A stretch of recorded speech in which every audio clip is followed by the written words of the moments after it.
The Rush is a limited edition run of 300 units of the already highly acclaimed MV Brutale 1000RR.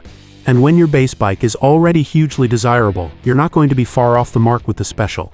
In fact, it's a bit like giving a supermodel a makeover. From every angle, it's striking the huge carbon-enclosed rear wheel, adaptive cornering headlight, restyled rear end, and small pillion seat, even a neat plate by the ignition switch to remind you which of the 300 bikes you have, and enough carbon to rival an F1 car. But as you'd expect, the Rush isn't a cheap date, and is priced at £31,890 with the race kit and £29,290 in standard form with 4 protruding exhausts like those on the 1000RR. But don't be fooled, this isn't just a show bike. Even with the race exhaust, it's still homologated for Euro 4, and the titanium rotted engine will produce 209 brake horsepower at 13,000 revolution per minute. In this format, that is race-winning performance in a naked carbon-clad and sexy chassis.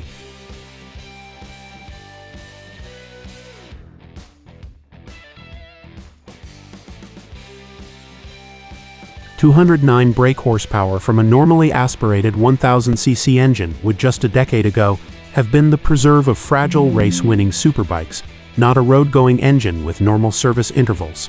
It's more powerful than most 1000cc nakeds and outguns dedicated sports bikes like Kawasaki's ZX-10, Yamaha's R1, and Suzuki's GSX R1000.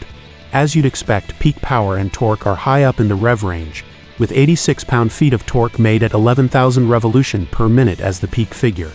The race kit, which consists of the homologated exhaust and different EQ, pushes peak power up to 209 brake horsepower from 205 brake horsepower, and torque is smoother with a 3% increase.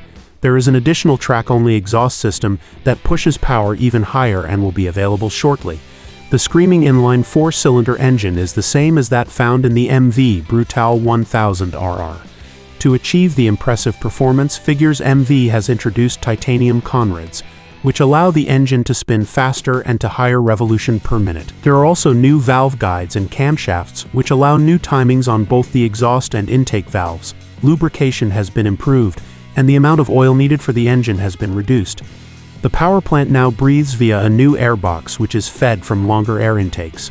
On the standard model, the tuned engine releases its gases via a gorgeous 4x1x4 exhaust system which is made in partnership with Aero. However, the race kit version benefits from just 2 exiting exhausts. There's new ride-by-wire fueling with double injectors,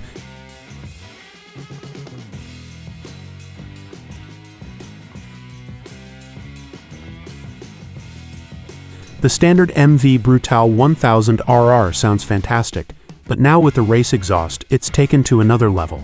If the standard bike is Pavarotti, then the Rush with race exhaust is the 3 tenors plus a full live orchestra. At low revs, blipping, the quick revving engine gives a charismatic growl and a tantalizing indication of what is to come. Higher in the rev range is an overload of the senses, north of Verres up into the mountains, and each long tunnel was a cacophony of noise as I quickly fed it gears that allowed the engine to scream. Thrashing a sweet-sounding MV through kilometer-long tunnels is highly addictive. You'll love the sound of the Rush, and with peak power at an eye-watering 13,000 revolution per minute, you'll find yourself constantly revving this Italian beauty.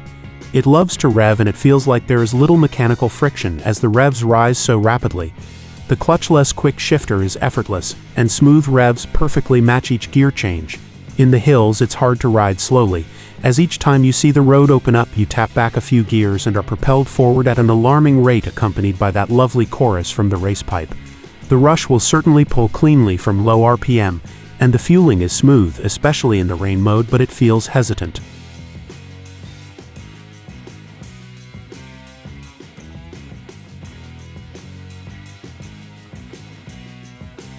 The Rush runs Öhlins semi-active suspension front and rear, with each riding mode changing the action of the electronic suspension.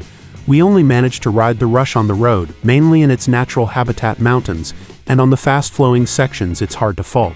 It feels like a race bike with the bodywork removed.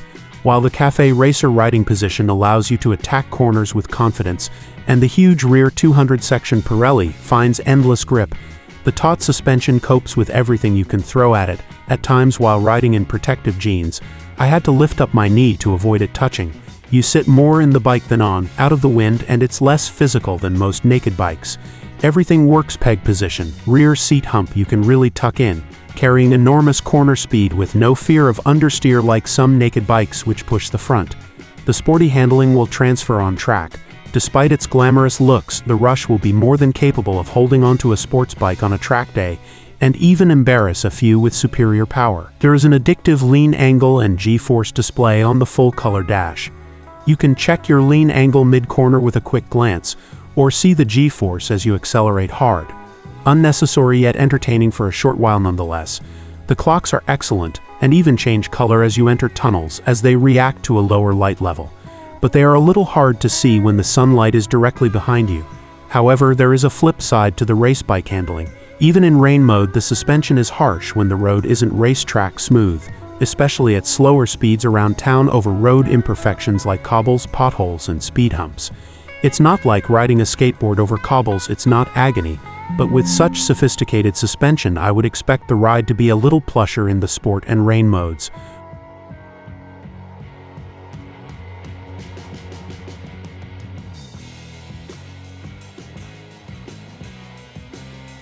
As you'd expect from a 30,000 pounds naked superbike, it's dripping with rider aids and the very latest technology.